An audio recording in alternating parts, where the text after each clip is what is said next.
Bonjour à tous et bienvenue dans ce premier tutoriel After Effects. Alors soyez indulgents parce que c'est vraiment la première fois que je m'essaye à cet exercice. Nous allons aujourd'hui donc créer cette vidéo issue de mes vidéos YouTube, et il s'agit, je crois, de la plus visionnée. Je me suis dit que ça pourrait intéresser certaines personnes.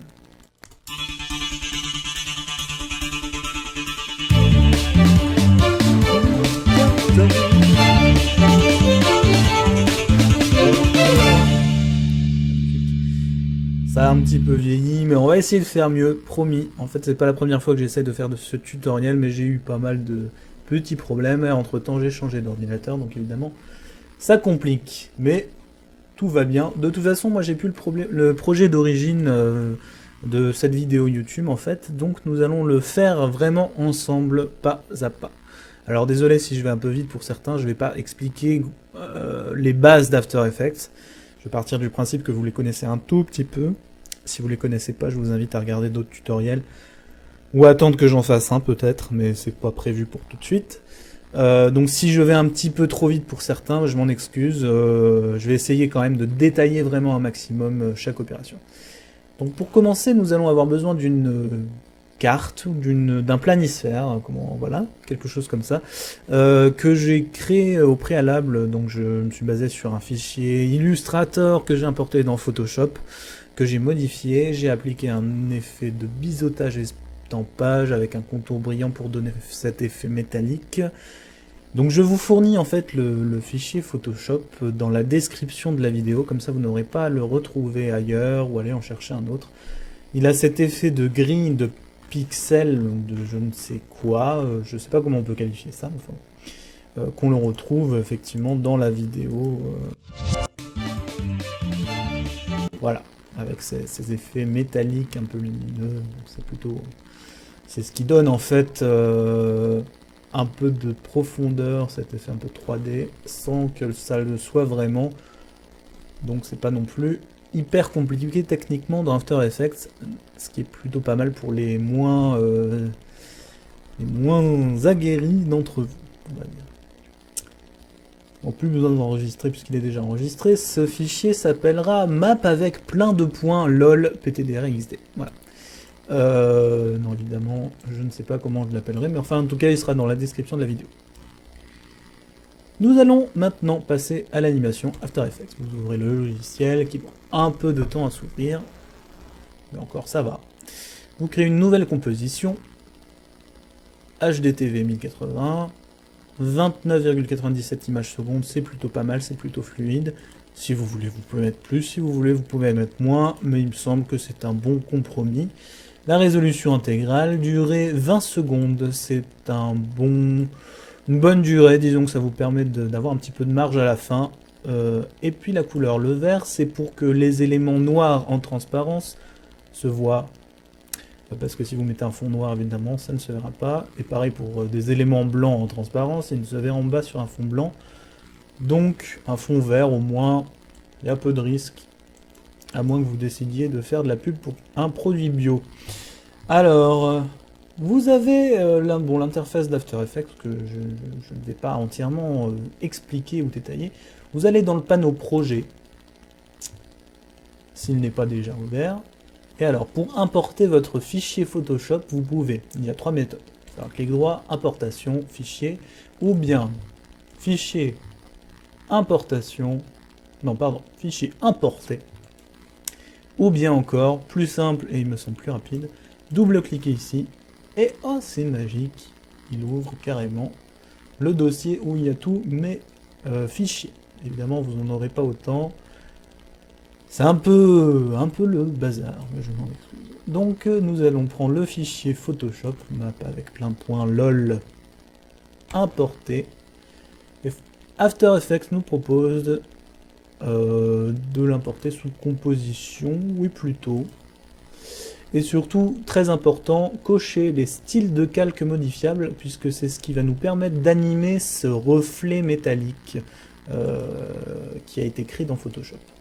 Donc bien penser à cliquer dessus, si ce n'est pas activé par défaut, mais je pense que oui, normalement c'est le cas.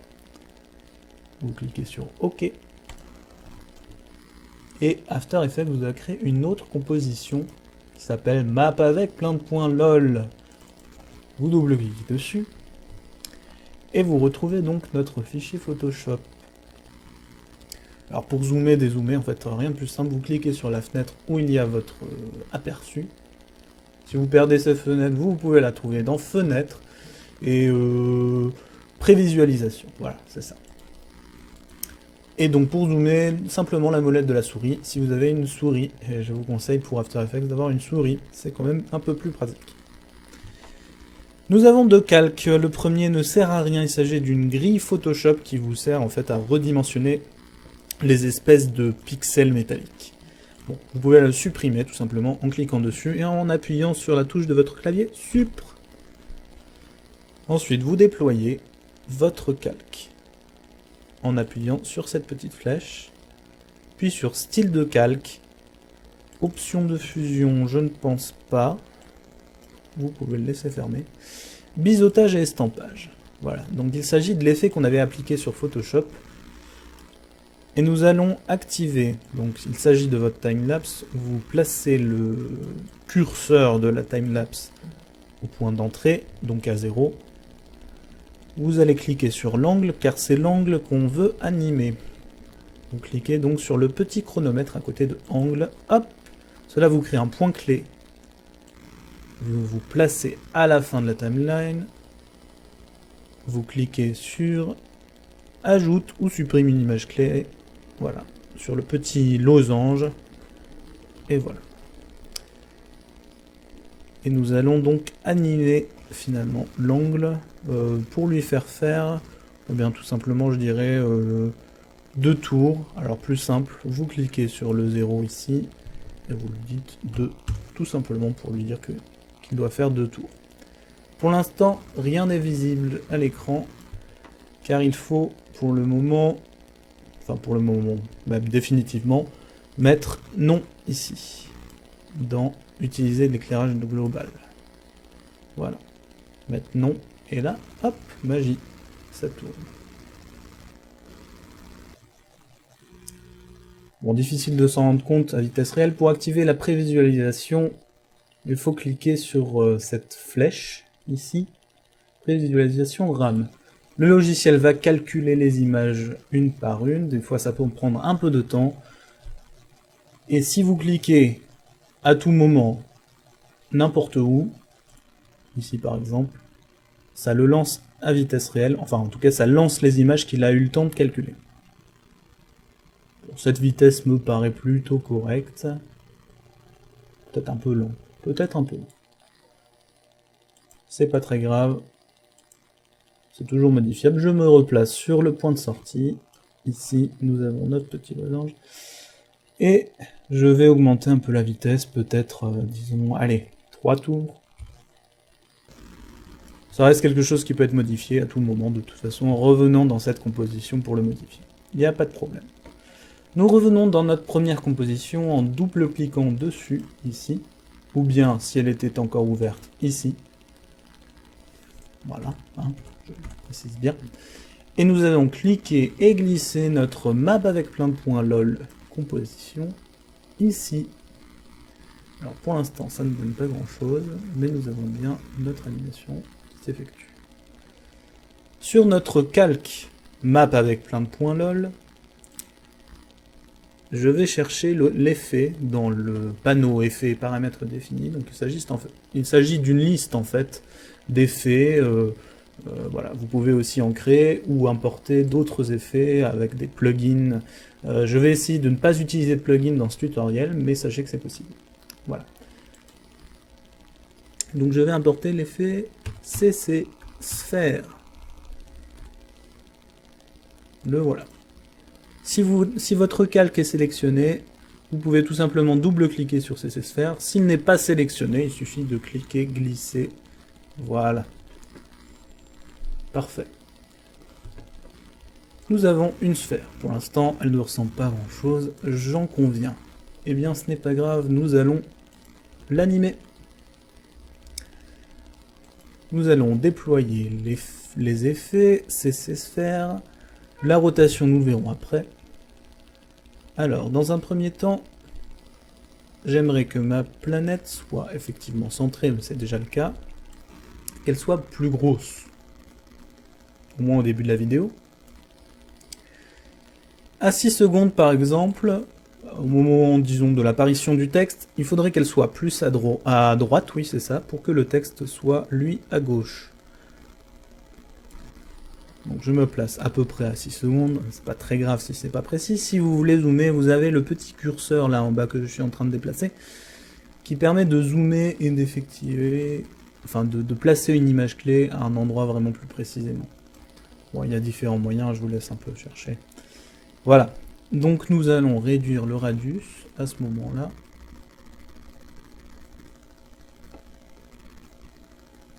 Voilà, disons qu'à cette taille-là, ça me semble plus correct. Comme ça, la Terre effectue une petite animation où elle... on a un effet de dézoom, en fait, quelque chose comme ça. Toujours en vous plaçant sur le point de début, j'ai oublié de le faire tout à l'heure, mais c'est pas très grave, vous pouvez le faire après. Cliquez sur Offset. Offset, il s'agit en fait tout simplement du point où se situe votre sphère. Donc, vous pouvez le laisser centré au début, et donc à la fin, enfin pas à la fin d'ailleurs, à 6 secondes, en même temps que l'autre point clé. Pour activer le magnétisme en déplaçant votre curseur, d'ailleurs, vous pouvez appuyer sur Mage et hop, il se trouve voilà, comme ça, agrippé par le point clé déjà existant à cet endroit-là en fait. C'est plutôt pratique. Quand on a beaucoup de points clés, plusieurs effets animés, c'est quand même vraiment pratique. Vous déplacez votre sphère vers la droite à ce moment-là. Une fonction intéressante, tiens, tant que j'y pense, à activer dans After Effects, si vous bossez en tout cas pour la télé, c'est plutôt utile. Vous cliquez ici, titre action sécurisée. Vous avez la zone d'overscan qui vous permet en fait, si vous mettez du texte ou ce genre de choses, vous savez que vous ne devez pas dépasser cette deuxième ligne, enfin ce deuxième cadre en fait. Bon, vraiment là, c'est vraiment très mal expliqué et surtout pas très complet comme explication, mais sachez que si vous dépassez, il y a des chances que sur certains téléviseurs, le texte ou l'image soit tronqué. Bref, là en l'occurrence, à mon avis, ce ne sera pas trop utilisé à la télé, mais c'est pas grave. Nous avons cette animation de fait. On peut voir quand même que l'animation s'arrête un peu nette, donc ce que vous pouvez faire, c'est faire un clic droit sur ce point clé, assistant d'image clé, lissage à l'approche, et pareil sur le suivant, assistant d'image clé, lissage à l'approche. Je ne sais plus parler. On voit les petites icônes, enfin les petits points clés ont changé de forme. Ils ont une forme un peu d'apostrophe de fin, quoi. Bah, pour dire que ça se termine doucement. Voilà, c'est pas évident à expliquer, mais disons que la transition est un peu plus adoucie à la fin. Voilà. Cela dit, on peut aussi, alors là je vais aller un petit peu plus rapidement pour les plus aguerris d'entre vous, vous pouvez cliquer sur cette petite icône qui modifie en fait les courbes de vitesse. Vous tirez sur la poignée pour ralentir l'animation encore un peu plus. Donc là vraiment on sent un ralentissement de l'animation, c'est plus fluide, disons. Il y a moins de cassure à la 6e seconde. Donc pareil pour ce point-là, bon, vous pouvez aussi éditer la vitesse. Voilà. Maintenant notre Terre donc effectue un joli mouvement du début à la 6e seconde. Et surtout ce qui va nous intéresser, c'est de modifier sa rotation. La rotation sur l'axe Y. X étant l'axe vertical, enfin c'est pas vraiment l'axe vertical, mais bon ça dépend. Enfin, en tout cas il s'agit des trois axes en 3D, Z étant en tout cas toujours, ça c'est sur la profondeur.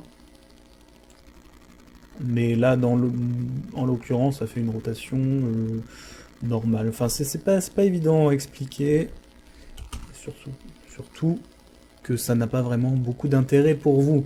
En tout cas, vous activez le chronomètre de la rotation Y car c'est celle qui nous intéresse. Vous la cochez si possible au point d'entrée, c'est-à-dire à 0 secondes. Vous vous placez à la toute fin de votre timeline. Et on va lui dire d'effectuer, disons, 2 tours, par exemple. Peut-être un peu plus. Là, la vitesse, c'est à vous de voir, c'est toujours réglable. C'est comme tout à l'heure avec la rotation de l'effet métallique, un petit peu. Je précalcule quelques images, histoire de me rendre compte de la vitesse. Hop, nous avons pour l'instant 3 secondes de calculer. Je vais essayer d'aller jusqu'à 4 ou 5 secondes. Ça permet déjà de se faire un bon aperçu sans avoir à tout calculer. Allez, hop, ça ira. Vous cliquez n'importe où. Il va le lire à vitesse réelle. Ça me semble plutôt pas mal, voire même peut-être un petit peu lent. Donc je vais me replacer sur le point final de ma rotation. Et l'augmenter un petit peu. Peut-être aller jusqu'à 3 tours et finir sur la France, parce que c'est pas qu'on soit chauvin, mais bon, hein, voilà. Je vous ai compris. Je fais des blagues pas géniales, hein, quand même. Vous pourrez bien entendu me faire plein d'insultes sur YouTube. Bref, j'aime les trolls.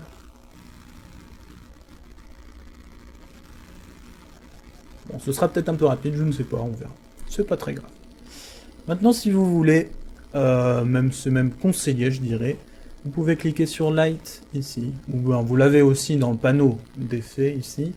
En fait, ce panneau, le problème, c'est que il ne vous permet pas de gérer les points clés. Il vous permet de gérer les effets, par exemple de lumière, etc., quand vous ne voulez pas les animer. Parce qu'à partir du moment où vous voulez les animer, il faut absolument que vous ayez la timeline. Ils sont plus faciles à gérer ici. Je trouve qu'ils sont plus visibles par contre ici. Bref, bon là c'est vraiment quelque chose de personnel. Nous allons modifier l'intensité de la lumière, l'augmenter un petit peu. Ce qui nous intéresse aussi, c'est de modifier le light height, la hauteur de la lumière, de le placer à 100. Oula, c'est peut-être un petit peu trop lumineux, je vais baisser l'intensité. Voilà, c'est pas mal. Comme ça, notre lumière, elle semble bien centrée sur cette planète. La hauteur est quand même un peu plus intéressante. Voilà. C'est mieux. Bon, là, light direction, à partir du moment où la hauteur est à 100%, en fait, ça n'a absolument aucune importance. Vous pouvez le laisser comme c'est. Shading, ça vous propose quelques options intéressantes de rendu de lumière. Donc par exemple, ce qui peut être intéressant à modifier, c'est l'effet métal qui bizarrement est à baisser un petit peu. Je trouve que ça... Là, bizarrement, on voit pas grand chose, mais enfin... Voilà. Donc vous pouvez un petit peu vous amuser avec ces effets-là. Je vais essayer d'avoir un rendu assez joli. Accentuer un peu, vous voyez le point brillant au centre.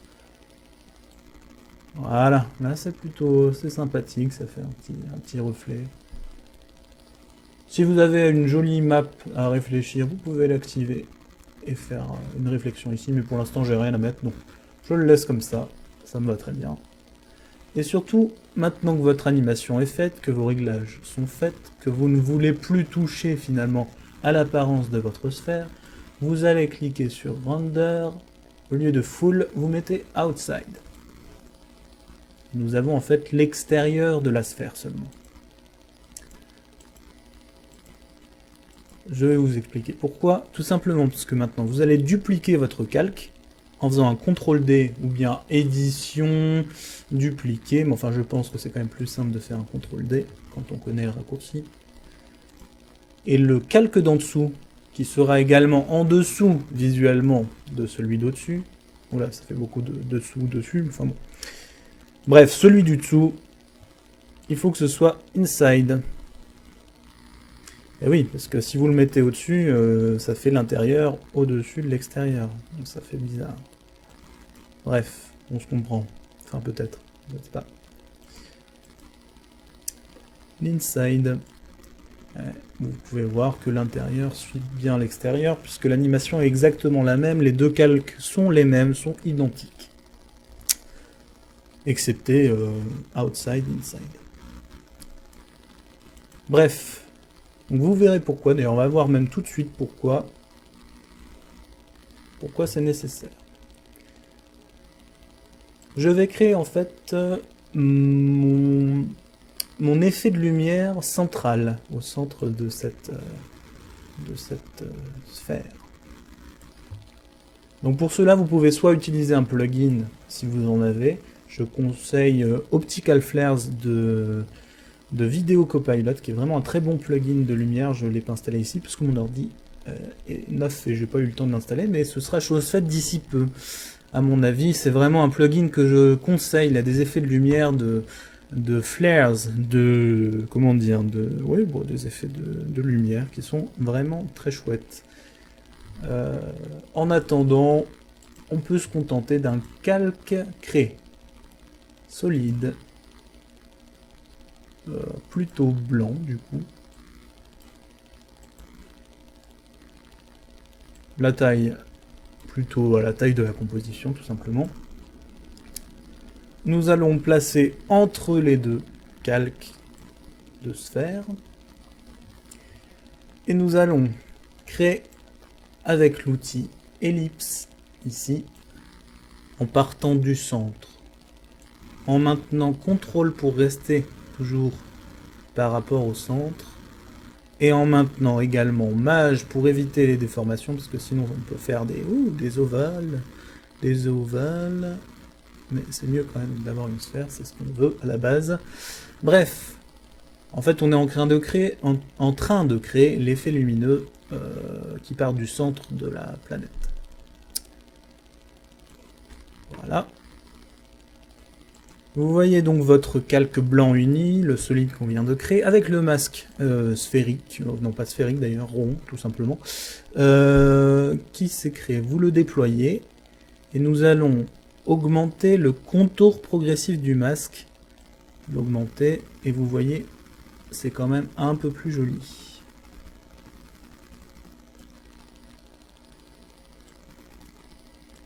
D'où l'intérêt en fait d'avoir l'extérieur au-dessus et l'intérieur en dessous. Car si on avait eu l'extérieur en dessous, voilà, et si on avait eu l'intérieur au-dessus, ça aurait fait plat et la lumière derrière la planète en fait. Alors que là, quand on la met au centre, bah, c'est comme si elle était vraiment au centre de la planète. Donc maintenant, c'est plutôt joli. Le problème, c'est qu'elle ne suit pas l'animation qu'on a créée au début. Pour cela, nous allons cliquer sur transformer, position. Donc cela crée ici, en cliquant sur le chronomètre, un point clé à 0 secondes. Nous allons faire à 6 secondes, puisque c'est là que notre animation, notre mouvement de la Terre s'arrête. Nous allons modifier donc la position. Alors pour cela, vous pouvez faire glisser le curseur, la position de gauche, la valeur de gauche. Il s'agit de la valeur horizontale. Vous pouvez le déplacer, le mettre un peu plus à droite. Vous pouvez aussi le déplacer d'ailleurs, hein, tout simplement en reprenant votre flèche normale et en cliquant, en déplaçant le calque. C'est un peu moins précis et surtout on est plus à même, je dirais, de faire des imprécisions, des choses de ce genre. Donc j'aime bien modifier, moi, par exemple, la valeur plutôt ici. Maintenant, bon, c'est vraiment des choix personnels. Là, pareil que tout à l'heure, je vais faire un petit lissage à l'approche. Aller dans les courbes de vitesse. Régler un petit peu cette courbe. Bon, vraiment, là, il s'agit d'étapes qui sont un petit peu, pour les plus expérimentés, si vous laissez les points clés tels qu'ils sont à la base, l'animation sera quand même plutôt pas mal. Je veux dire, bon, c'est des étapes qui sont un peu optionnelles. Maintenant, je me dis, quitte à faire une animation sympa, autant qu'elle le soit vraiment au maximum, quoi. Voilà. Donc ici, vous pouvez éventuellement aussi... chose intéressante, c'est que la lueur... Bon, c'est plutôt pas mal comme ça, en fait. Hein. On aurait pu rétrécir la taille, finalement, de la lueur. Mais on a l'impression, comme elle est plus petite par rapport à la sphère à cet endroit-là, et plus grosse à ce moment-là, en fait, elle augmente. Ce qui n'est pas le cas, elle augmente pas. Mais bon, c'est plutôt pas mal, ça donne un effet de lumière plutôt sympathique. Bon, vous pouvez toujours le régler plus tard, hein, c'est pas un souci. Maintenant, nous allons nous occuper du fond en dégradé. Je vous le rappelle, il est un peu bleu.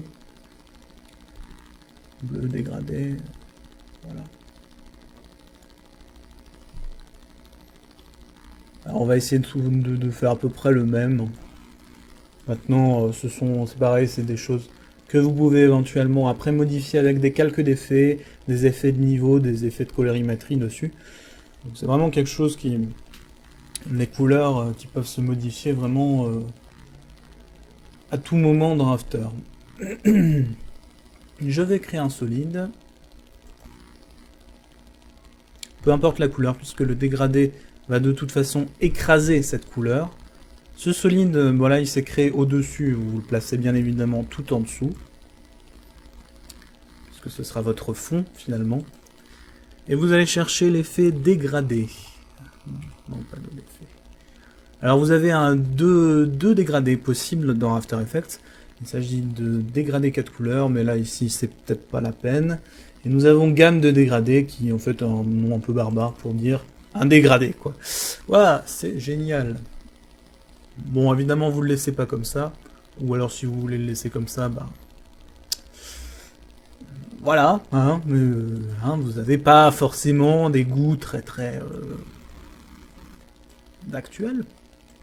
Bref, on va essayer de trouver deux couleurs à peu près proches de ce que j'avais fait la dernière fois.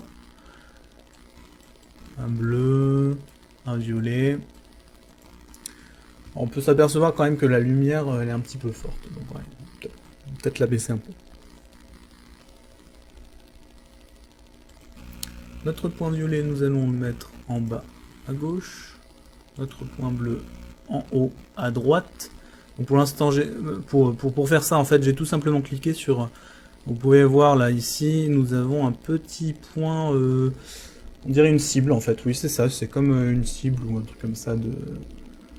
Et voilà, en fait, en cliquant dessus, il vous permet tout simplement de sélectionner l'endroit où vous voulez que le dégradé aille. Là. Oui, bien sûr. Voilà. Donc ça, pareil, hein, c'est toujours personnalisable après, il n'y a pas de problème. Vous avez la possibilité de faire un dégradé radial ou linéaire. Ça n'a pas vraiment d'importance. Là, c'est vraiment une question de goût personnel. Voilà, notre dégradé est fait. On va baisser un petit peu cette luminosité qui me semble un petit peu trop importante. Disons qu'à ce moment-là, c'est peut-être plutôt pas mal. En fait, notre masque sphérique, il est un peu trop grand. Donc pour le modifier, tout simplement, vous pouvez double-cliquer dessus. Voilà, là je suis sur le masque. Et si vous faites un simple clic sur un point, vous risquez de déformer les points, donc ça peut être utile pour faire des masques de forme plus ou moins originaux. Là, ce qui nous intéresse, c'est de modifier l'échelle globale du masque. Donc vous double-cliquez dessus et vous réduisez la taille. Alors comme tout à l'heure, en appuyant sur CTRL pour rester par rapport au centre, et Maj pour éviter les déformations, parce que vous pouvez, comme tout à l'heure, faire des ellipses. Voilà. Donc CTRL et Maj toujours. Retenez bien ces deux raccourcis qui sont très utiles dans After Effects. Bon, voilà, nous avons plutôt une lueur correcte. Voilà. Voilà, c'est pas trop envahissant. Peut-être encore un peu abusé. Voilà, vous pouvez jouer avec les différents effets, histoire d'avoir vraiment quelque chose de le plus sympa possible. Après, bon. Vous pouvez, si vous voulez pas vous amuser à aussi modifier la taille en fait du masque, vous pouvez réduire l'expansion du masque. Voilà. Cette expansion d'ailleurs, bon, vous n'êtes pas obligé de le faire, mais tiens, je vais peut-être m'amuser avec. Je vais activer le chronomètre, dire qu'au début, elle est un peu plus grande, et à 6 secondes, hop, Maj pour m'agripper. À 6 secondes, je vais la réduire. Voilà. Bon, ça avance bien, petit à petit. Ce blanc est un petit peu blanc. Alors, nous avons plusieurs moyens pour y remédier. Vous pouvez jouer avec les modes. Les modes qu'on trouve ici. Ça fait un peu beurre parce qu'il y en a plein, mais en fait c'est plutôt pas mal. Bon, doux, ça va pas trop le faire. Cru. Linéaire. Pour l'instant, ça change pas grand chose. Neutre. Densité de couleur plus. Alors. Bon, je vais pas expliquer tout maintenant, mais disons qu'addition, ça permet d'additionner les couleurs par rapport à celles d'en dessous. Et au contraire, le produit, ça permet comment dire, ce sera plus sombre, quoi. L'addition, ce sera plus clair, le produit, ce sera plus sombre pour faire vraiment très simple. Bon, évidemment, là, je ne détaille pas beaucoup, mais ce sont des effets qu'on apprend assez rapidement et qui sont très utiles dans After Effects. Ce ne sont pas des effets, ce sont des modes de fusion, en fait, tout simplement. Comme les modes de fusion dans Photoshop, si vous connaissez, c'est exactement les mêmes, en fait. Hein. C'est les mêmes. Voilà. Bon, pour l'instant, je vais le laisser comme ça. Dans le générique original, nous avons cet effet d'ondes qui partent du centre. Alors, on va essayer de les recréer. Je me souviens plus exactement comment j'avais fait. Mais bon, on va bien trouver. Nous allons créer un solide. Je vais le mettre noir à tout hasard, mais je pense pas que ça ait une grande influence non plus. Ok. Je vais chercher l'effet. Alors il me semble que c'est onde radio. Alors évidemment comme ça, là tout de suite, c'est pas hyper sexy, je reconnais. Mais c'est bien cet effet-là dont il s'agit. Alors vous allez mettre la couleur déjà. La première chose qui me semble utile à changer, c'est la couleur. Changer ce bleu en blanc déjà, c'est un peu plus logique. Ensuite, changer le point d'émission.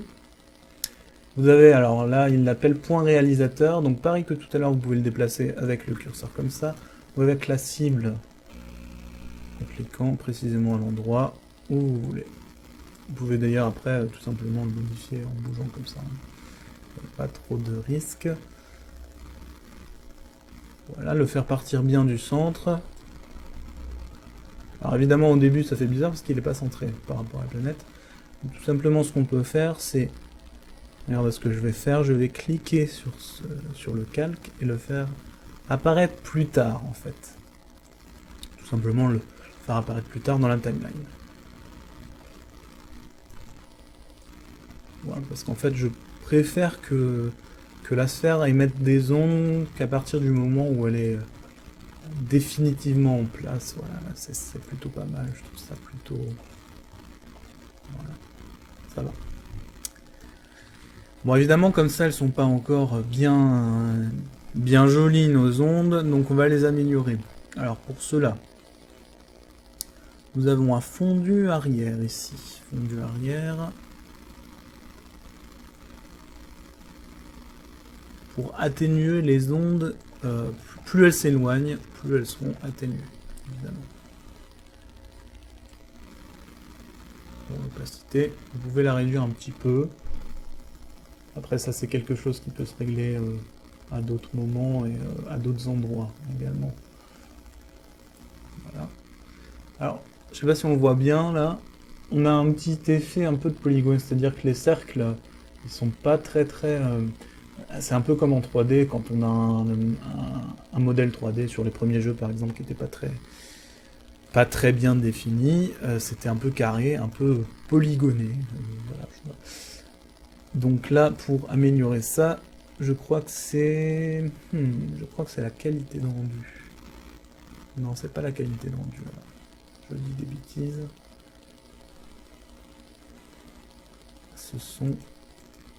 Voilà. Vous cliquez sur polygone côté. Alors 64, c'est un peu juste. Donc peut-être le double, peut-être 128. Ah, on a quelque chose de plus rond déjà. On voit une différence. Après, ça donne un style, hein.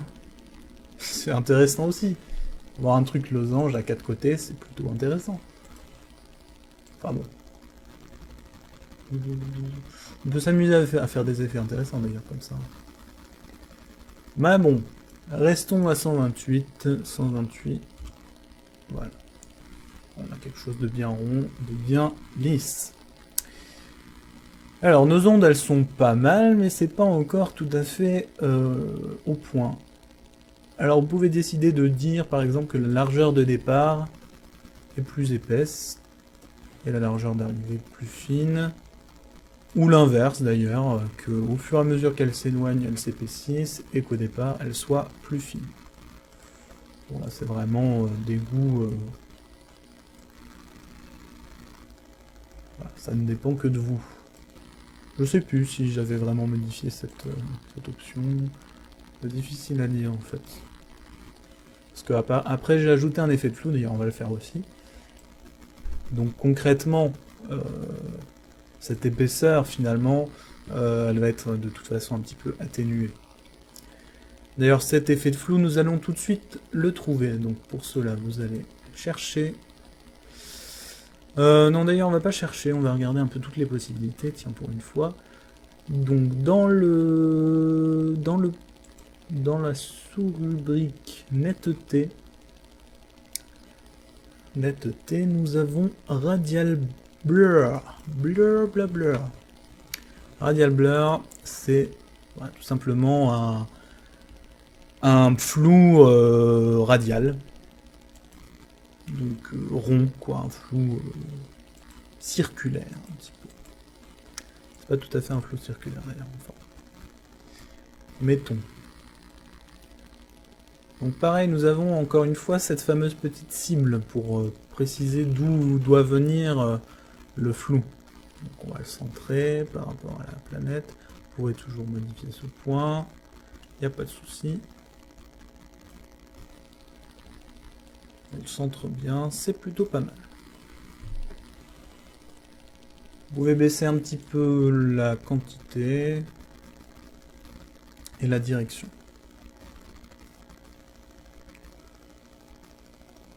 Voilà, ça c'est plutôt pas mal. On a quelque chose qui se rapproche un petit peu déjà quand même. C'était dans l'autre sens, certes. Ok. Mais bon, finalement je trouve ça plutôt pas mal dans ce sens-là. Voilà, donc en fait là vous jouez un petit peu avec les réglages de cet effet. Voilà, on a vraiment cet effet d'onde hein, qui se déploie en partant de cette sphère, de cette planète. Vous avez différentes options. Je vous conseille quand même de garder le fading zoom de base. En fait, il s'atténue au fur et à mesure, ce flou. Parce que si vous mettez straight zoom, en fait, il reste constant tout au long du flou. C'est pas très, très clair ce que je dis, mais grosso modo, c'est ça. Fading zoom, il s'atténue. Voilà. On voit bien la différence. Bon, bah, c'est plutôt pas mal. Ça manque un petit peu de couleur, en fait. Ce blanc sur la lumière blanche, là. D'ailleurs, cette lumière blanche, on va peut-être la modifier un petit peu, la couleur. Si vous voulez, vous le sélectionnez. Calque, réglage uni. Alors, qu'est-ce qu'on peut mettre un petit peu plus turquoise, tiens, quelque chose d'un peu plus... Voilà, quelque chose comme ça. Voilà, c'est pas mal, ça. Bon. Je pense qu'on retouchera un petit peu tous ces réglages avec des calques d'effets un peu plus tard. Donc ça, je vous en parlerai juste après. Il nous manque encore 2 ou 3 réglages. Enfin, réglages, non, même pas réglages. Il nous manque 2 ou 3 éléments dans notre composition. Il nous manque le texte.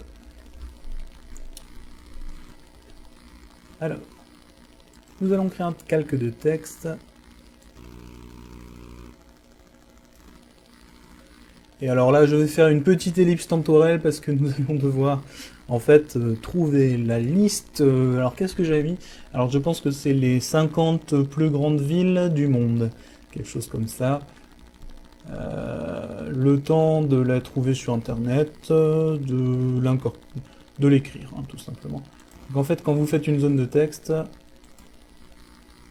pensez bien, je vais le refaire d'ailleurs, parce que je l'ai fait un peu rapidement. Je supprime mon calque. Promenez bien l'outil texte, vous cliquez, glissez, et vous faites une zone assez grande. Vous pourrez toujours l'agrandir après, par exemple là, je peux taper mon texte, puis j'arrive au bout, j'ai besoin de l'agrandir. Vous vous placez sur le point, un peu comme sur Word, hein, tout simplement. Là, pour le coup, c'est assez intuitif, il n'y a pas de souci là-dessus. Votre zone de texte, il faut d'abord l'éditer, puis l'agrandir. Parce qu'en fait, si vous l'agrandissez en mode non-édition, ça ne veut rien dire, mais enfin, si là, par exemple, là, je ne suis pas en train d'éditer mon texte, je sélectionne juste mon calque, tout simplement. Si je l'agrandis, en fait, ça le déforme. Et un bon typographe vous dira qu'il ne faut jamais déformer le texte, la typographie.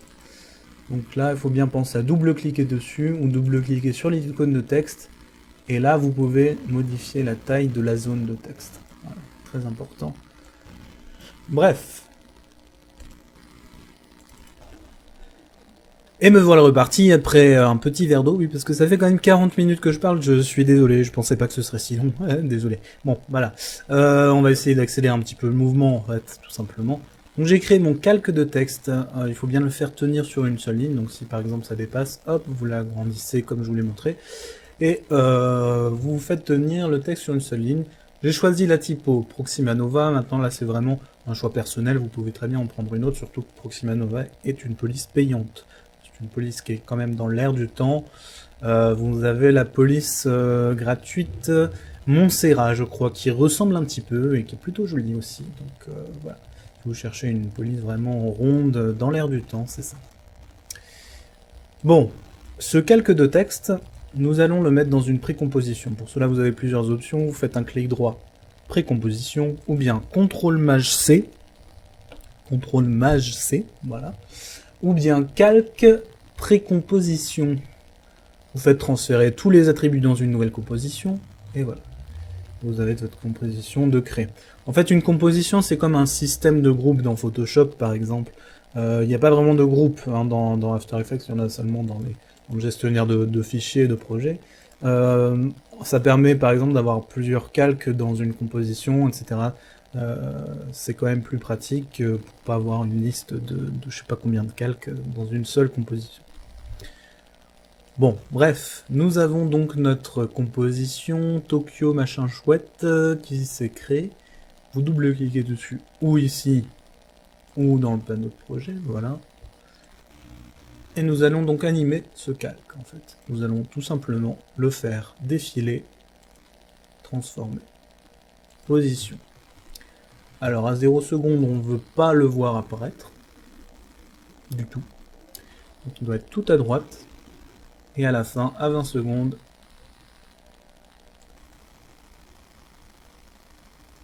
on va dire qu'il doit être grosso modo à peu près au centre de la planète. Bon, on n'est pas obligé de faire le truc le plus précis du monde. Mais à peu près par là, puisque nous avons le centre sur la composition principale. Le centre de notre planète est vers cet endroit-là. Bon, grosso modo, ce sera à peu près par là. On peut aller un peu plus loin. Voilà, c'est très bien comme ça. Voilà, notre animation est faite. Vous avez bien cliqué sur votre chronomètre. Et oh, ça défile. Mais c'est génial. C'est parfait. Vraiment. Je suis fier de vous. Eh bien, nous retournons dans notre composition 1, qui est notre composition principale. Vous pouvez la renommer d'ailleurs en faisant clic droit. Renommer étape 1. Parce qu'après, si on a d'autres étapes comme ça, c'est génial. Voilà. Et donc, si vous regardez bien en même temps, hop, nous avons bien notre texte qui défile. Seulement, évidemment, c'est pas si simple que ça. Alors déjà, chose importante. Il y a un truc très important. Nous avons en fait le centre du calque, alors je ne sais pas si vous le voyez bien, ce petit point là en fait, il s'agit du point d'ancrage du calque, et c'est à partir de ce point là que s'effectue une rotation. Je m'explique. C'est-à-dire que là par exemple, je déploie mon calque, je fais une rotation, il rotate sur ce point.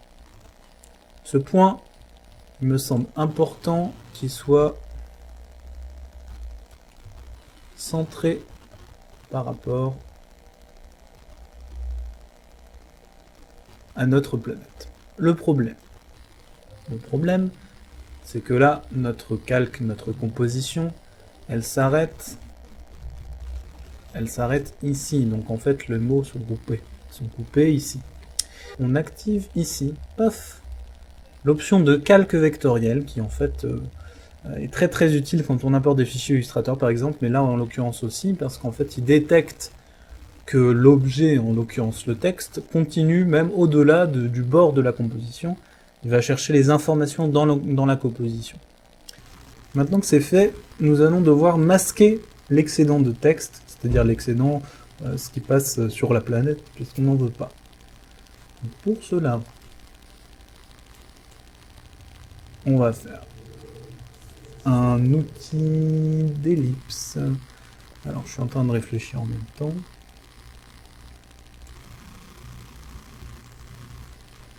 Voilà, comme tout à l'heure, en fait, vous faites un masque. Celui-ci, par contre, regardez bien, je vais appuyer sur soustraction. Et comme son nom l'indique, ça soustrait cette partie de l'image. Vous le cliquez, vous le déplacez, vous pouvez changer l'échelle. Alors, ça me semble plutôt intéressant aussi qu'il ne réapparaisse pas après, c'est-à-dire derrière, là, enfin voilà, comme ça. Donc je vais peut-être prolonger un peu mon masque. Voilà. On va mettre également un petit contour progressif, de façon à ce que la disparition ne soit pas nette. Voilà, donc on a un petit fondu, un petit peu, voilà. Vous voyez là, c'est un peu fondu, c'est plus agréable. Par contre là, petit défaut, hop, je prolonge un peu, de façon à bien faire disparaître après. Voilà. Maintenant, nous allons dupliquer donc ce calque. CTRL D, comme tout à l'heure. Je ne sais pas combien on en fait, disons. Oui, 4. 4, allez, mettons 4. 3, 4. Et là, vous pouvez donc directement, puisqu'on a bien dupliqué avec un point d'ancrage au bon endroit, vous pouvez, avec l'outil rotation qui se trouve ici, hop, vous cliquez, glissez, hop, et voilà, tout simplement. Hein, tout simplement, vous venez effectuer une rotation sur chacune. Alors, vous les placez un peu comme vous voulez, c'est pareil, c'est vraiment un choix esthétique. Et d'avoir quelque chose d'assez régulier, d'assez... oui, que ce soit bien équilibré au niveau des... Voilà. Alors maintenant, petit problème. Vous allez le voir tout de suite. Les 4 lignes partent exactement en même temps, ce qui fait que les mots sont les mêmes aux mêmes endroits. Alors bon, ça peut ne pas vous gêner, hein, voilà, c'est pareil, c'est un choix esthétique propre à vous. Maintenant, moi j'aime bien peut-être par exemple, tout simplement, vous allez décaler un peu les calques, voilà, comme ça. Comme ça, chacun a un peu son timing, si je puis dire. Voilà, je trouve ça pas mal d'avoir un petit décalage, c'est plus sympa. Après, vous pouvez aussi d'ailleurs augmenter un peu la taille, donc là pour le coup. Déployer, transformer, échelle, vous pouvez augmenter un peu l'échelle de certains. Attention au masque, qui peut, dans ce cas-là, s'agrandir aussi, et dans ce cas-là, n'être plus au bon endroit. Voilà, comme ça, ça crée un petit peu des différences, hein, tout simplement. Donc ça permet d'avoir quelque chose de moins uniforme. C'est plutôt intéressant. Voilà. Là, pareil, je vais augmenter. Vous pouvez aussi, tout simplement, hein, pour augmenter la taille d'un calque, cliquer sur une des poignées de bord, hop. Voilà, le problème c'est qu'il faut appuyer sur Maj, comme tout à l'heure, pour empêcher la déformation. Et voilà. Petit raccourci clavier aussi, si vous ne voulez pas à chaque fois déployer tout votre calque, vous pouvez appuyer par exemple, c'est S pour échelle, pour modifier l'échelle. Vous avez R pour rotation, il me semble que E c'est pour les effets, mais là on n'en a pas, donc forcément ça ne marchera pas. P pour position, hein, très important aussi, ça c'est vrai que je l'utilise beaucoup. Et voilà, nous avons quelque chose de plutôt pas mal. Ce n'est pas fini. Alors c'est un petit peu Un petit peu trop blanc peut-être ce texte. Après là c'est pareil, c'est vraiment une question de goût personnel. Vous pouvez le mettre peut-être en lumière douce. Ah, c'est pas mal en lumière douce. Bien en lumière neutre. En vive. Vous pouvez faire des tests, hein, tout simplement. L'incrustation, c'est vrai que c'est plutôt pas mal. Ou sinon, vous baissez tout simplement l'opacité.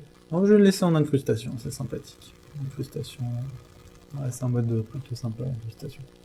Alors, quand tu t'incrustes des soirées, bon là, donc je divague. Excusez-moi. Ah, petit effet intéressant. Vous voyez le fond là, comment dire, la face intérieure de la planète. On peut lui mettre également un mode de fusion qui peut être intéressant. Alors lumière crue peut-être plus clair avec le mode addition. Là c'est vraiment pareil, c'est libre à vous. Peut-être en addition, c'est plutôt chouette. Le calque du dessus, pareil, on va peut-être lui mettre un petit effet, le calque du dessus, c'est-à-dire la face extérieure. On va lui mettre un petit effet d'ombre portée. Pour le faire mieux ressortir. Bon là, pour l'instant c'est pas génial. Si vous augmentez un petit peu déjà le lissage de l'ombre portée, ainsi que la couleur qui s'intègre un peu mieux, peut-être une couleur simplement bleue en fait. Vous mettez une opacité, la distance à 0. En fait voilà, vous voyez ça. Ça augmente un peu sa visibilité, ça fait un rendu plutôt sympathique. Voilà. Maintenant nous allons nous occuper des plaques de verre. Alors les plaques de verre, voilà, elles n'étaient pas... Bon, je pense qu'on peut faire mieux que ça en fait. Assez simplement, mais on peut faire mieux que ça. Alors, on va créer un calque d'effet. Vous allez réduire sa largeur de façon à ce qu'elle ait à peu près la taille en fait d'une lamelle de verre. Grosso modo, c'est ça en fait. C'est ça qu'il faut arriver à faire. Vous allez lui appliquer l'effet Light Sweep. Et là, après les réglages, c'est un peu à vous de voir. Donc là, vous pouvez modifier par exemple son orientation, son centre. Donc là, pareil, vous avez un petit outil de cible. Hop, voilà. Smooth. Ça fait plus smooth, quoi. Ça fait plus lisse. Vous pouvez modifier sa largeur. C'est pas mal ça quand même. Voilà. Et son intensité aussi, bien entendu. Voilà. Pas trop non plus, mais ça c'est pas mal. Comme ça. Son edge thickness pour l'épaisseur en fait ouais, son contour quoi. L'épaisseur de son contour. Et son edge intensité pour modifier l'intensité de son contour. Voilà. Donc là c'est vraiment les choix esthétiques qui sont propres à vous. Peut-être même plutôt dans ce sens-là, en fait, pour qu'on ait vraiment cette... sur le plan final, qu'on ait un peu cette raie de lumière qui soit sympathique. Alors ça ne suffit pas, et même d'ailleurs on n'aurait pas forcément dû le faire en premier, mais c'est pas grave. On va rajouter, parce que c'est une plaque de verre un petit peu, je sais pas, givrée, un verre un peu comme ça. Un flou. Alors je vous conseille le flou d'objectif. Alors, tout simplement parce que, en fait, ce flou-là a l'option recopier les pixels du contour par rapport au flou gaussien, qui est plus, qui permet d'avoir quelque chose de plus sympathique. Attendez, je vais vérifier ce que fait le flou gaussien. Oh, le flou gaussien fonctionne correctement, en fait. Non, le problème du flou gaussien, vous le voyez ici, c'est ce petit... Voilà, il s'arrête avant les pixels du bord, donc en fait, il prend la couleur du fond de votre composition, vous vous souvenez, votre composition a un fond vert moche. Donc je vous conseille plutôt d'utiliser le flou d'objectif d'appareil photo, qui en plus a un rendu un peu plus naturel, un peu plus sympathique. Vous pouvez augmenter un petit peu, et surtout très important, je vous conseille de le mettre au-dessus. Alors c'est un peu comme la gestion des calques ici, plus vous le mettez en bas, plus ce sera en dessous. Ah bah, pour les effets, pour le coup, c'est l'inverse. pour le coup c'est l'inverse, c'est-à-dire plus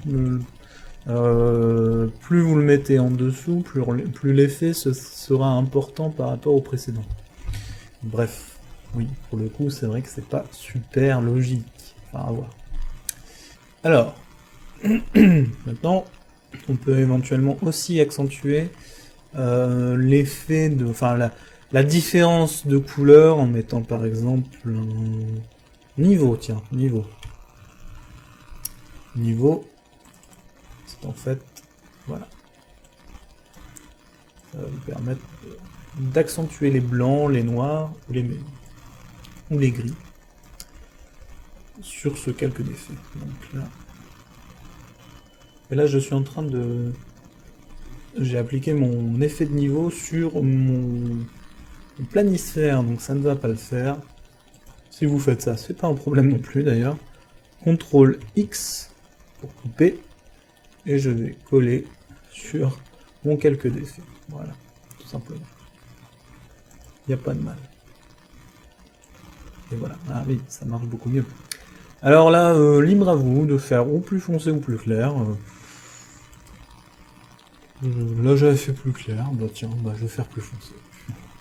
Voilà, c'est pas mal plus foncé aussi. Ça fait un peu entre métal et verre en fait. Hein. Mais c'est pas mal. Bon bah maintenant c'est bien joli, mais notre plaque de verre elle est un petit peu immobile dans tout ça. Donc ce qu'on va faire, c'est la déplacer. Ah ouais, c'est fort, c'est fort, je sais. Ne m'applaudissez pas, je sais. Alors, on va dire de 2 à 4 secondes par exemple, la première lamelle de verre. Première lamelle de verre. Position. Au début, on veut qu'elle soit, par exemple, je suis en train de réfléchir, à droite. À 4 secondes, elle va aller à gauche. Un peu plus vite. Vous pouvez aussi la déplacer, donc comme je disais tout à l'heure, ça ira un peu plus vite. Hop. On va déplacer en maintenant mage pour la maintenir sur l'axe horizontal. C'est-à-dire qu'il faut vraiment pousser pour l'en déloger. C'est bien, parce qu'au moins ça permet de ne pas la faire bouger verticalement. Donc ça c'est bien. Voilà. Première plaque de 2 à 4 secondes. C'est plutôt pas mal. Vous allez dupliquer cette plaque. CTRL D, je le rappelle.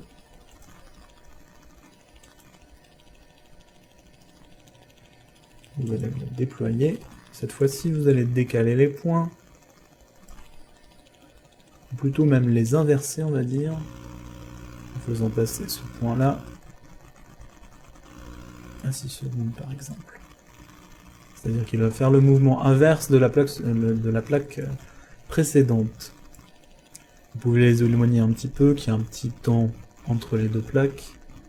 Voilà. Vous pouvez éventuellement aussi, si vous pensez, par exemple, si vous voulez faire en sorte que ce soit en quelque sorte une deuxième plaque de verre, c'est vraiment libre à vous. En fait, soit vous estimez que c'est la même plaque, mais qui revient dans le sens inverse, soit vous pensez que c'en est une autre, et dans ce cas-là, vous pouvez la faire un peu différente, c'est-à-dire vous pouvez la faire plus petite, ou plus grande, voilà. Vous pouvez même, si c'en est plusieurs, vous pouvez même éventuellement les faire se chevaucher. C'est-à-dire que, par exemple, celle-ci, hop, elle se superpose. Vous voyez, ça marche plutôt pas mal. Alors, je me demande si je vais même peut-être... Je vais peut-être même les laisser comme ça, c'est sympathique.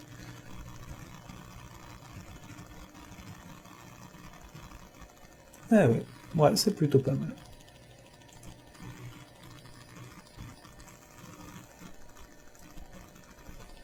Celle-là, je vais la rallonger un petit peu. Et en fait, la troisième, ce sera la dernière. Pareil, vous faites CTRL D sur votre dernière plaque.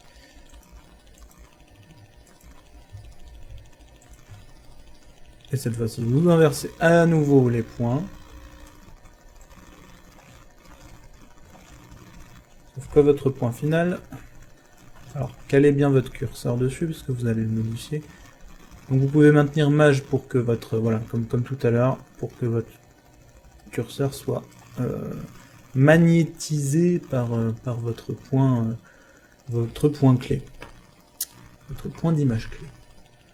Donc là, vous allez modifier la position et le mettre dans sa position finale, là où il y aura en fait marqué votre texte. Vous pouvez modifier un peu la largeur, quand même laisser un peu plus de place pour le texte. Hop, passer un peu plus à droite. Voilà, quelque chose de plutôt sympathique et on a quand même la place d'écrire le texte.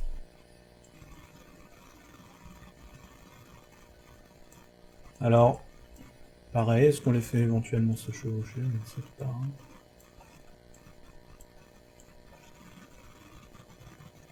Je ne sais pas que ce soit la peine pour le coup, donc je vais laisser même un petit laps de temps. Voilà. Et voilà, notre plaque de verre finale.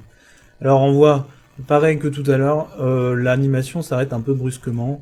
Nous, vous faites un clic droit, assistant d'image clé, lissage à l'approche, et nous allons peut-être éviter un petit peu pareil la courbe de vitesse, allonger cette poignée pour que le ralenti se fasse. Voilà, mieux.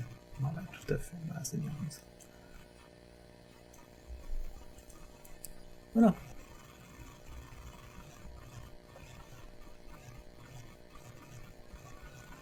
Alors le problème c'est qu'on peut le voir là, c'est que notre texte en fait il apparaît, il commence bien à apparaître que à partir de 7 secondes. De 7 secondes c'est un peu tard, donc on va peut-être les avancer un petit peu. Pour cela vous faites tout simplement, vous les sélectionnez. Vous pouvez en sélectionner plusieurs en appuyant sur Maj, contrôle pour, voilà c'est mieux. Et Maj pour aller de celui-là à celui-là, pouf. Un peu comme dans l'explorateur Windows, je pense que vous le savez, mais je préfère le préciser pour certains. Alors le titre, on va faire dans la simplicité. Je vous rassure, là on a quasiment terminé en fait. Le titre, on va faire comme ça. Une zone de texte ici. Le journal de David Pujadas. Le journal 19h30. Le journal 19h30. Vous pouvez ajouter une petite ombre portée. Ombre portée.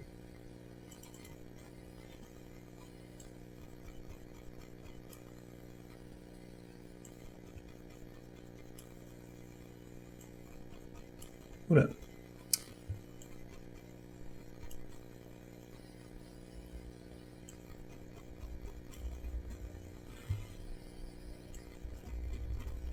Voilà.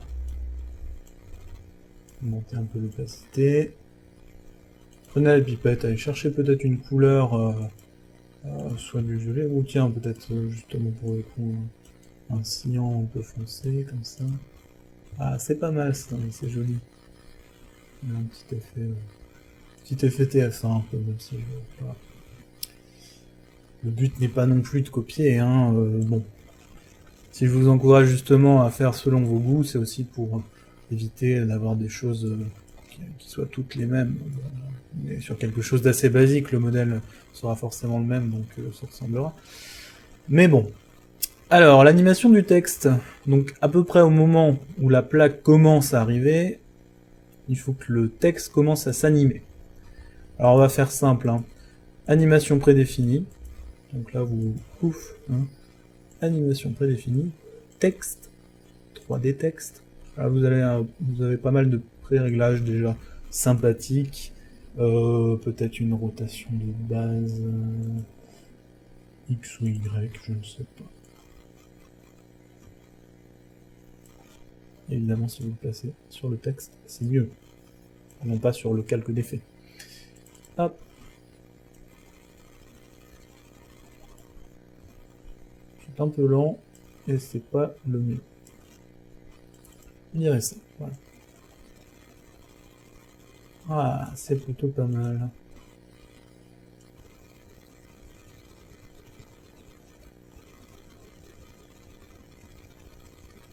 Voilà, quelque chose d'intéressant. Bon.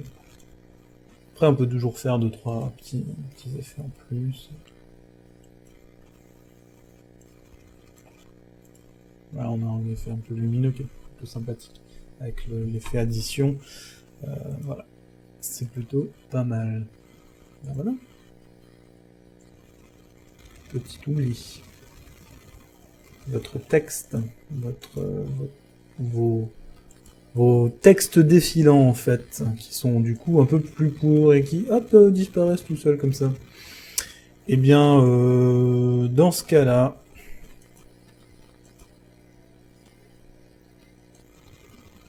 je vais les repasser au bon endroit. Et pour les faire, parce que comme on en revient au problème, c'est qu'ils apparaissent trop tard ici, on va retourner dans notre calque.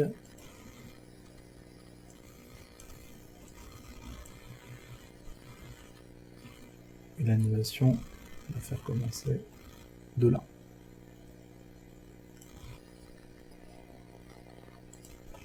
Normalement, on devrait les voir apparaître plus tôt. En effet, c'est beaucoup mieux. Voilà. Alors, comme j'en parlais tout à l'heure, on peut accentuer un petit peu les couleurs ou les contrastes en créant un calque d'effet qu'on va placer, s'il ne l'est pas déjà, tout au-dessus.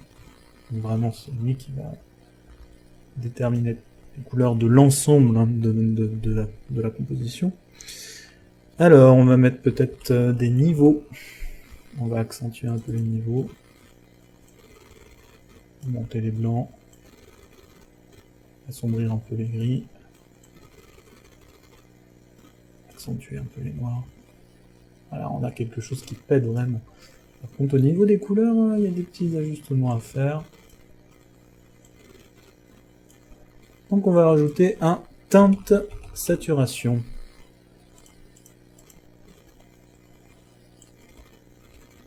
Et là, vous avez vraiment la possibilité de changer complètement d'univers. Hein. Là, on est vraiment dans quelque chose de très différent.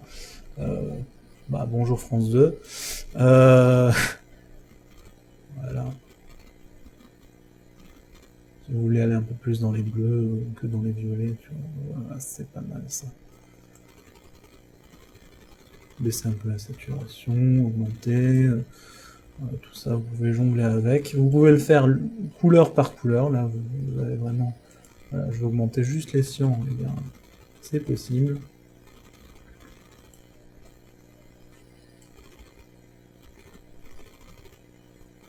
Voilà. Les violets, pareil. Les magentas.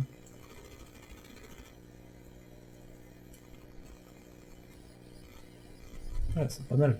Voilà.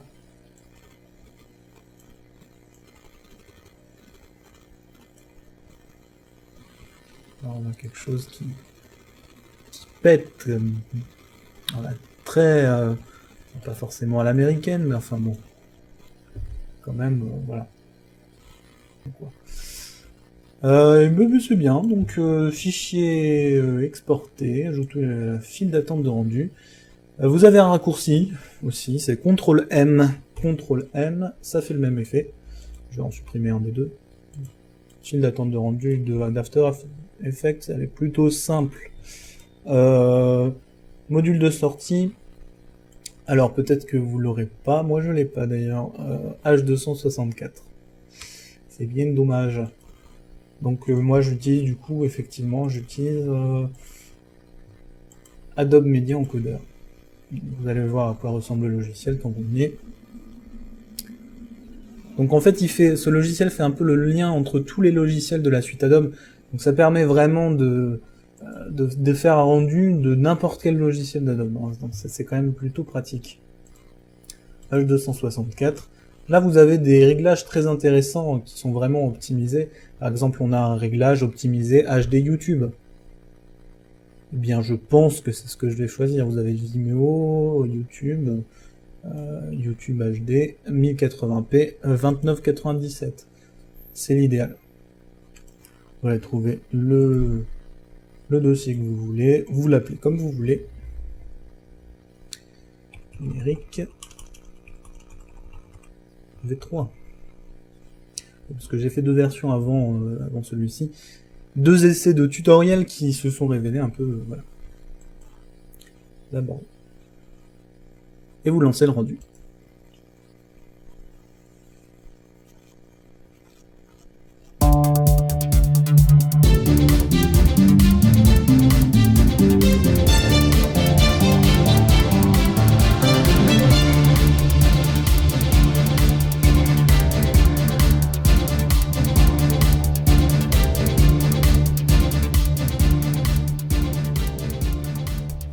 Et voilà le résultat. J'espère que ça vous plaît. J'espère que ça vous a plu de travailler sur ce projet, que vous en éprouvez un peu d'autosatisfaction, parce que c'est du boulot, y compris pour moi. Et j'en viens d'ailleurs aux choses un peu sérieuses ou fâcheuses. Je ne propose pas en téléchargement gratuit le fichier After Effects de ce projet.